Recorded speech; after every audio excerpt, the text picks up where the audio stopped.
Сообщать нельзя молчать. Где в этом предложении поставить запятую, выясняли в Общественной палате Коми. С 15 февраля следующего года вступают в силу изменения в региональный закон, предусматривающий поощрение граждан за информацию о пьяных водителях. В деталях разбиралась Ксения Лосева.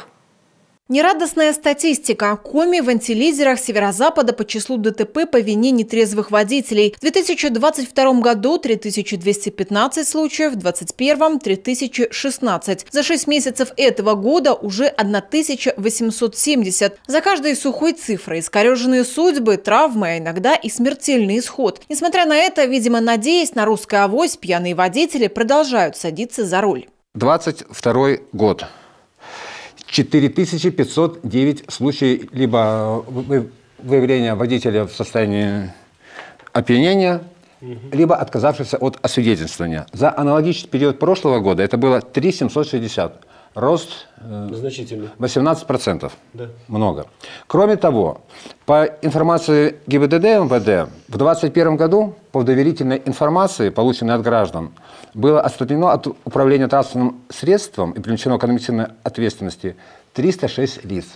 Система охраны общественного порядка, в том числе с помощью отрядов дружинников, в Коми уже работает. Сигналы о нарушителях принимают от всех граждан. Новые поправки в региональный закон о некоторых вопросах участия граждан в охране общественного порядка на территории Республики Коми позволят получать поощрение за информацию о пьяных водителях. Изменения вступят в силу с 15 февраля следующего года.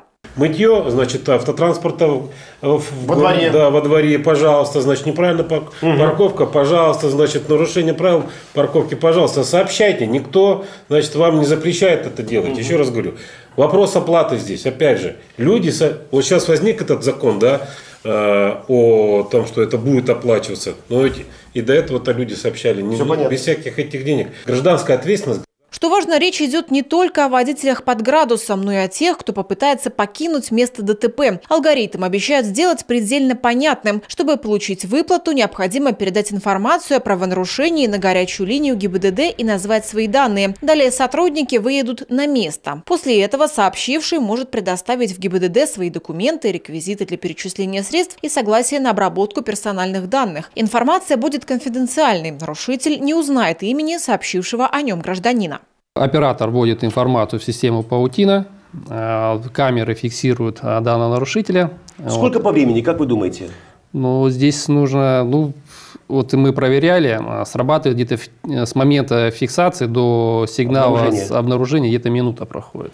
Предполагается, что сумма вознаграждения будет составлять около 3000 рублей. На поощрение 400 сообщений о пьяных водителях выделят 1,2 миллиона рублей из республиканского бюджета. Опыт совместного отслеживания водителей-нарушителей для региона не новый, но все-таки требует детальной проработки и четких механизмов реализации.